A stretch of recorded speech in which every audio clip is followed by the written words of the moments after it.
សួស្តីទាំងអស់គ្នាបាទស្វាគមន៍មកកាន់បាទ Channel របស់ខ្ញុំបាទនៅវិទ្យាសាស្ត្រជាថ្មីផងដែរបាទនៅក្នុងបាទថ្ងៃនេះបាទយើងនឹងបន្តបាទរៀនជាមួយនឹង comment ខ្លះៗជាមួយនឹងបាទ CNS បាទដែលជាពពួករបស់ Red Hat បាទអញ្ចឹងគឺបាទថ្ងៃនេះ CNS បាទយើងមាន comment មួយចំនួនអឺដែលយើងនឹងបាទធ្វើការបង្ហាញអញ្ចឹងនេះបាទយើងមាន note មួយបាទយើងអាចមើលលេងបានបាទនេះ ឥឡូវនេះមាន process បាទមានបាទ process ហ្នឹងគឺយើងអាចតាក់ទងជាមួយនឹង PS នេះគឺសម្រាប់ display current active process មានន័យថាអីគេដែលយើងបានដំណើរការនៅលើ CNS ហ្នឹងបាទ PS or AUX នេះបាទមានច្រើនបាទ PMap បាទ top បាទ kill PID បាទអញ្ចឹងថ្ងៃនេះគឺខ្ញុំអត់យកមកច្រើនក្នុងការរាយរាប់អីបាទច្រើនទេបាទយើងផ្ដោតទៅលើបាទ disk usage បាទតកតងមួយបាទ CPU បាទតកតងមួយ RAM បាទយើងអាចបង្ហាញបានបាទ info បានអញ្ចឹងណាបាទតកតងជាមួយនឹងនេះគឺបាទ show free space on amount file system អញ្ចឹងអីគេ free ខ្លះបាទមាន show inode free បាទ show បាទ disk នេះគឺបាទនេះគឺបាទ show disk partition size and type បាទអញ្ចឹងត្រួសទេបាទខ្ញុំអត់ខ្ញុំអត់បញ្ចូលច្រើនទេបាទ that នេះយើងអាចសូរម៉ោងបាន current time យ៉ាបាទនេះគឺបាទ this month calendar បាទយើងអាច show current ឥឡូវខ្ញុំនិយាយតាក់ទងជាមួយនឹងកន្លែងនេះមុនshow memory នេះយើងទុកក្រោយខ្ញុំ show date អានេះ UP time បាទ show current UP time ឥឡូវខ្ញុំបាននឹងធ្វើការ test ជាមួយនឹង date ជាមួយនឹង calendar ហើយយើងសាកចូលទៅវាយ comment ជាមួយនឹងរបស់យើងនេះខ្ញុំ lock ចូលហើយណាឥឡូវខ្ញុំទាវាយ date បាទចេញមកហើយបាទថ្ងៃគេបាទថ្ងៃសុក្របាទ February បាទ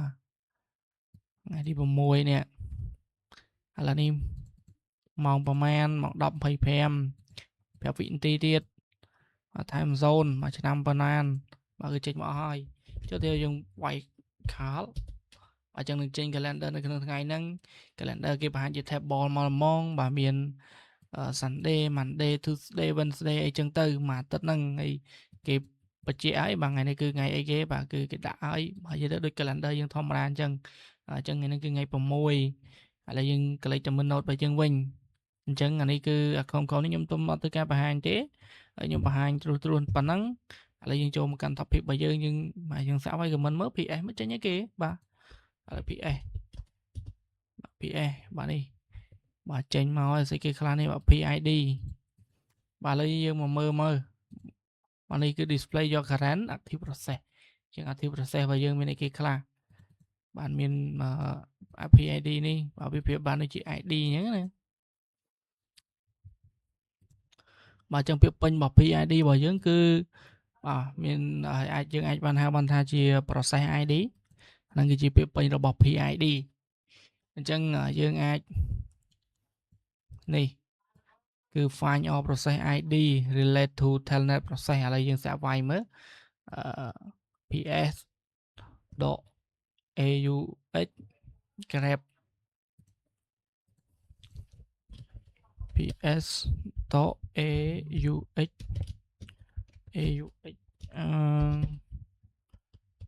grep អូបាទ telnet បាទនេះគឺចេញមកហើយ grep telnet អញ្ចឹងនេះគឺ PID របស់វាគឺ34 process ID ហ្នឹងគឺគេហៅ process ID បាទកុំឲ្យចំហៅ PID ទៅគឺគ្នាយើងអត់យល់ឥឡូវខ្ញុំ clear វាចោលមួយអូខេយើងចូលមើល note របស់យើងអញ្ចឹងមានអីគេទៀតអញ្ចឹង kill PID នេះអាហ្នឹងសម្រាប់បិទ process មានន័យថាបើយើងប្រៀបធៀបមកលើ Windows សម្រាប់ kill ID ហ្នឹងគឺដូច NTAS អញ្ចឹង NTAS ចេះឥឡូវឧទាហរណ៍ថាយើងបើកនៅលើ Windows នេះ Windows របស់ខ្ញុំអូខេចូលមក start app process អធិស្ឋាន process ឥឡូវទីថាខ្ញុំចង់បិទអីគេ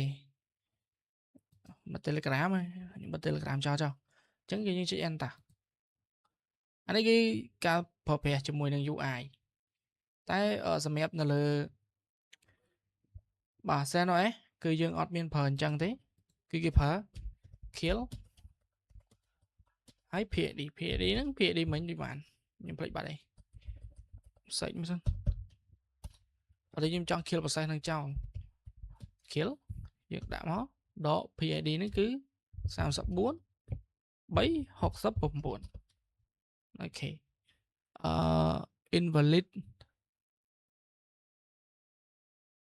invalid signal specification មិន invalid ចឹងអូខេការពិតកន្លែងនេះគឺអត់ត្រូវដាក់ដកទេបាទយើងគេដាក់អញ្ចេះមានតែ error ដដែលហើយយយអញ្ចឹងក៏យើងមានវិធីមួយទៀតសម្រាប់ធ្វើការ kill យើងដាក់ដកដែរតែដកលេខ9នេះអញ្ចឹងវានៅតែ error ដដែលអាហ្នឹងការពិតស្មើជាមួយនឹង kill force អូខេ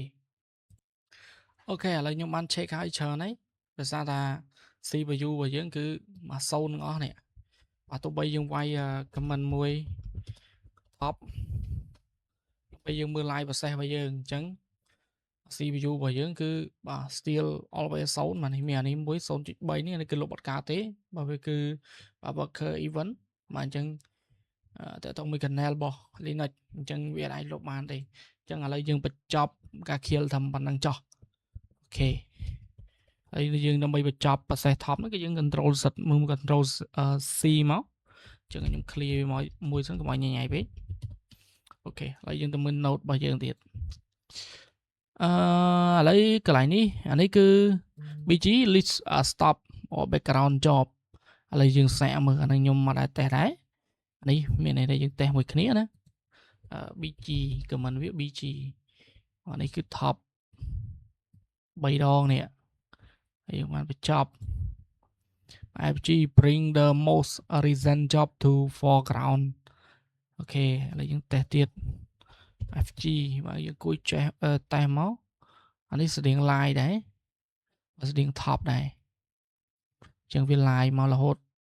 បាទដូចតែ top ដែរទេបើយើងបាច់ទេខ្ញុំ clear មួយកុំឲ្យវាបាក់មើលពេកអូខេ FGN bring a job and to the foreground អញ្ចឹងគឺអត់ទេឥឡូវយើងជាមកដល់ this ម្ដងឥឡូវយើង this ណា this នេះរូបគ្រាងគេអត់មើលកញ្ចក់បាទមែនទេបាទយើងគឺឥឡូវនេះគឺ df.h បាទ option នេះគឺ .h អញ្ចឹងហ្នឹងគឺ show free space on mount file system ឥឡូវយើងចូល check មើល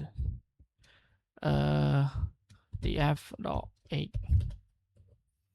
ឥឡូវ free space គេខ្លះបាទ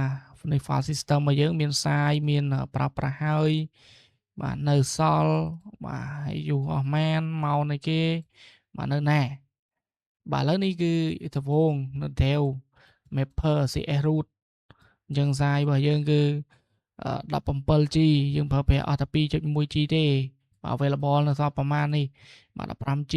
យើងមានន័យថាប្រើអស់ 13% បាទនៅក្នុងឯគេបាទ Dell TMPFS នេះបាទសាយទំហំវា 1G 1G 8អត់តន់ប្រើទេអញ្ចឹងគឺ available ទាំងអស់អញ្ចឹងគឺប្រើប្រាស់ 0% បាទមកនឹងគឺប្រើនៅណានៅក្នុង Dell នៅ directory ទៅ directory TMPFS បាទអញ្ចឹងគឺបាទអញ្ចឹងទៅបាទអូខេអញ្ចឹងខ្ញុំអត់លំអត់ជូនទេអញ្ចឹងគ្នាអាចតេស្តមើលបានDFI អានោះគឺសម្រាប់ show inode អញ្ចឹងយើងមើល inode ណា free df df.ai អូខេអញ្ចឹងមើល inode ណា free ខ្លះបាទនេះ inode ដែលបានប្រើប្រាស់ហើយ inode free បាទនេះហើយយើងអាចមើលតាមនឹងបានស្តៀងជាមួយនឹងគ្នានេះទេឥឡូវខ្ញុំ clear មួយសិនបាទយើងធ្វើក្រោយទៀតកុំឲ្យវារញ៉ៃពិបាកមើលអានេះគឺសំខាន់ដែរសម្រាប់យើង show this partition size and type អញ្ចឹងគឺយើងដាក់មកបាទ fdisk .l អូខេអានេះគឺពិបាកមើលបន្តិចណាដោយសារវារញ៉ៃអញ្ចឹងរបស់យើងទាំងអស់នឹងប្រមាណ G 20 GB គិតជាបាយស្មើប្រមាណបាទនេះបាទ sector ឯណាបាទ disk model អញ្ចឹងដោយសារខ្ញុំ run វាលើ VMware អញ្ចឹង model របស់វាគឺ VMware Virtual ហ្នឹងហើយអ ចឹង unit អានេះគឺ sector of 1 512 512 byte ណាបាទចឹងអានេះគឺបើបញ្ជាក់ detail ផ្សេងៗបាទមាន device បាទមាន start បាទមាន end បាទអញ្ចឹងទៅបាទនេះគឺអានេះដូចយើង check មិញហើយហ៎បាទយើងឃើញ 17G ហ្នឹងនេះនៅក្នុងអា folder CS root ហ្នឹងបាទយើង check មកយើងមើលឃើញនេះឃើញអត់មាន detail ច្រើនមែនទេហ្នឹងគឺសម្រាប់ការមើល នៅលើមើល partition នៅលើបាទ CNS แล้ว du.ah អាហ្នឹង display display this usage in human readable form ឥឡូវយើងឧទាហរណ៍ du.ah តែខុស du.ah មកបាទនេះស្អីគេខ្លះទេលោកអើយបាទអញ្ចឹងគឺនេះបាទ detail មកអស់ណានេះគឺ folder ដែលខ្ញុំបានបង្កើតកាលពីវីដេអូមុនអ្នកគ្នាមើលឲ្យឃើញហើយនេះបាទមាន file zip បាទមាន my directory 1 my dir 2 my file 1 or file 2 my tar បាទនេះគឺបាទច្រើនបាទនៅក្នុងហ្នឹងគឺសម្រាប់ការ check អញ្ចឹងងាយៗទេបាទសម្រាប់ comment អត់ទាន់មានអីជ្រៅទេយើងអាចមើលយល់បាន dush ឥឡូវយើង check មួយទៀតអាហ្នឹងគឺ display total d2sec on current system ឥឡូវ current system បែបណា du.sh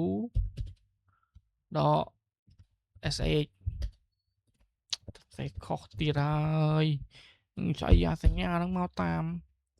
អូ du មកមិន dh ទេស្រ័យបាទនេះ 68k នេះបាទអញ្ចឹងគឺយើងបានហើយឥឡូវ file ទៅមួយកន្លែងនេះគឺហើយឥឡូវខ្ញុំដល់សំខាន់ទៅលើ2ទៀតទេអាខាងក្រោមនេះខ្ញុំគិតថាវាអត់សំខាន់ទេយើងអាចមើល shortcut នឹងខ្លួនឯងមែនខាងក្រោមដូចជាសូអត់ដល់ទេបាទឥឡូវខ្ញុំសាកមើល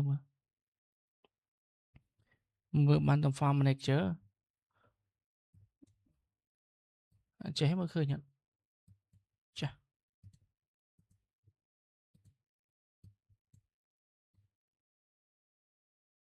មកអត់អីទេបានមើលឃើញដំណឹងតារាល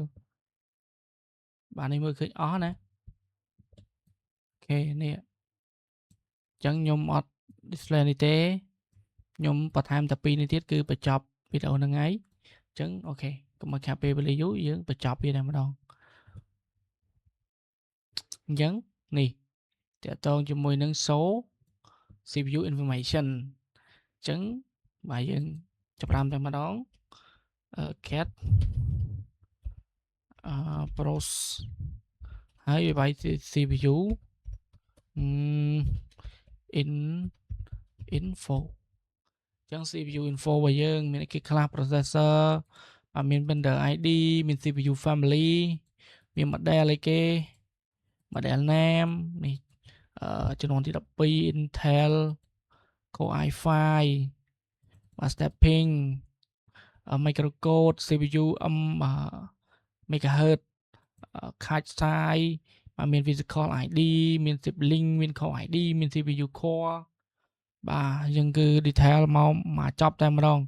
ឥឡូវកន្លែងនេះគេមាន CPU បាទច្រើនខ្ញុំអត់អានទេអូខេបាទនេះគេការមើល preview ឥឡូវខ្ញុំសុំ clear មួយយើងមើល memory វិញកន្លែងដូចគ្នាទេបាទយើងដូរថា CPU ដាក់ memory តែមិនពាក្យពេញទេយើងវាយ MEM មកបាទនេះ memory total បាត់នេះវា space វា free មែន available មែនបាទ buffer បាទមាន cache out វា active មែនបាទ inactive active anon បាទអូបាទច្រើនណាស់បាទ directory អីគឺបាទយើងអាចមើលតាមនឹងបានបាទអញ្ចឹងនេះគឺជាបាទត្រួសនៃការបង្ហាញអំពីការប្រើប្រាស់ comment តាក់ទងជាមួយនឹងការឆែកជាមួយនឹង CPU ការ kill ទៅលើ CPU ជាស្រ័យការ kill ទៅលើ process អញ្ចឹងគឺបាទមានតែប៉ុណ្្នឹងទេអរគុណច្រើនមែនទែនសម្រាប់ការតាមដានទស្សនាវីដេអូជាមួយនឹងខ្ញុំបាទអញ្ចឹងជួបគ្នានៅក្នុងវីដេអូក្រោយអរគុណជម្រាបលា